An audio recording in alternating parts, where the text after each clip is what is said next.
He sang to the world, and the world listened. Now it mourns the passing of Frank Sinatra. People swarm Indonesia's airports as they try to flee all the violence. And Volkswagen finds a tick in the new Beetle. With CNN Headline News from Atlanta, I'm David Goodnow. Thank you for joining us. Early Friday morning, telephones all around Hoboken, New Jersey began to ring. One by one, they learned that their chosen son, Frank Sinatra, had died. He had a heart attack late Thursday night in Los Angeles at the age of 82, with his wife and children at his side. His lilt flowed like honey, and he sang the stories of life and love like a crooning Shakespeare. In Los Angeles, the flowers are piling up in front of Sinatra's Beverly Hills home and at his star on Hollywood's Walk of Fame. From world leaders to street sweepers, millions of people got lumps in their throats as they remembered the chairman of the board. He never tried to be stylistically in the trend of itself. He worked from a song point of view, from an arranger's point of view, and from a musician's point of view, and he sang a lyric and his heart gave out so everybody knew. He touched everybody. Sinatra was also a successful actor, starring in 66 films. He won an Oscar and Academy Award for the Best Supporting Actor for the 1953 film From Here to Eternity. Bob Kane has more now on how the world is reacting to Frank Sinatra's passing. We'll be happy together. He creeped into your soul and he stayed there forever. So much has been said over the years, so much adulation, so many tributes paid to Frank Sinatra that it seems all the words have been said. But people who knew the man find the words. I never knew Frank to be anything but charming. And once I was on the Merv Griffin show, and Merv says, Frank has all this trouble with the press. How come you get along with him? And I said, I just treat him like any other god. Someone warm like you.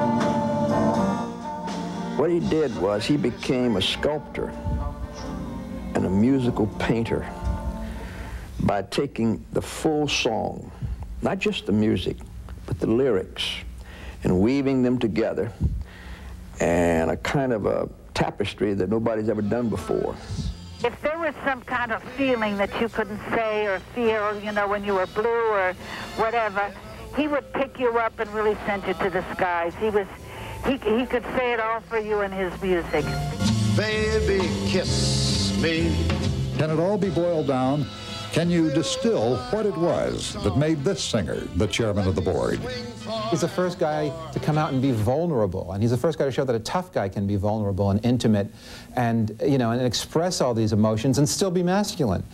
He was also someone who, and I'm going to use the word honest. He was an honest person.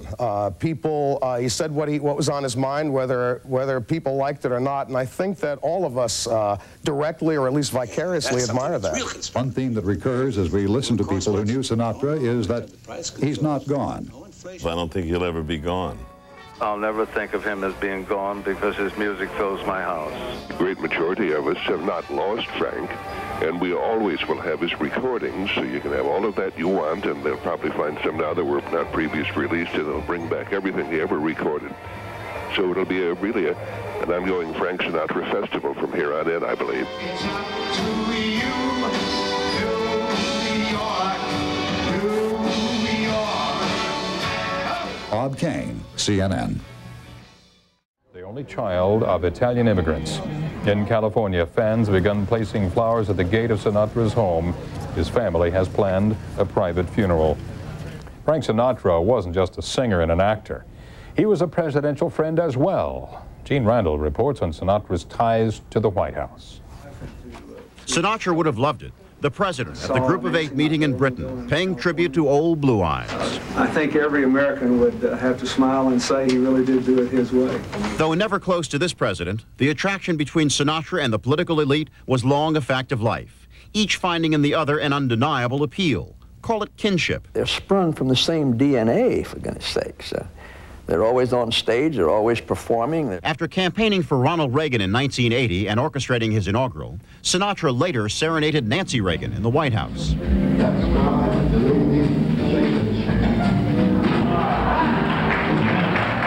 Sinatra biographer J. Randy Tamborelli says the First Lady was quite taken with the star. Jack Valenti agrees. Frank knew everything that was going on in Hollywood, and I think Nancy enjoyed talking to somebody who came from her environment and knew all the gossip. His friends say Sinatra enjoyed the surroundings as well. Well, I suppose I think Frank liked the idea of having entree to the White House, you know, and he liked that very much, yeah. When he applied for a gaming license in Las Vegas, Sinatra listed President Reagan and his wife as character references. Asked about allegations Sinatra had ties to organized crime, Mr. Reagan said he hoped they weren't true.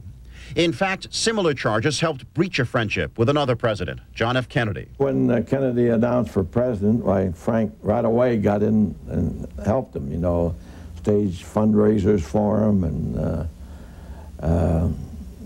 performed at benefits, you know, the rallies. I, John Fitzgerald Kennedy, do solemnly swear. But after putting together his inaugural celebration, and after years of palling around with Sinatra, once in the White House, Kennedy's relationship with him ended. It was derailed by Attorney General Robert Kennedy, when a Justice Department report said, quote, Sinatra has had a long and wide association with hoodlums and racketeers, which seems to be continuing. Indeed, his long friendship with mob boss Sam Giancana was well documented. The final Kennedy insult, JFK's decision to snub lifelong Democrat Sinatra's offer of his Palm Springs, California home in 1962. The president stayed instead with Bing Crosby, a Republican. Ironically, Sinatra went on to support many Republicans. He contributed to Richard Nixon's re-election campaign in 1972 and reportedly helped persuade Nixon to keep Spiro Agnew on the ticket. A year later, it was a Republican president, Nixon, who invited Sinatra for the first time to sing at the White House. It was a period punctuated by Sinatra's stormy appearance before a House Select Committee on Crime. But I never had anything to do with him business-wise, rarely socially. No connection really whatsoever. Ronald Reagan, a decade later, would brush aside stories of a Sinatra dark side by saying, we've heard those things about Frank for years. Though your dreams be tossed. Saying Reagan had been a good president, Sinatra in 1988 endorsed George Bush and later sang for the new president and his wife. But for the performer known as the chairman of the board, nothing equaled the excess of the Ronald Reagan years.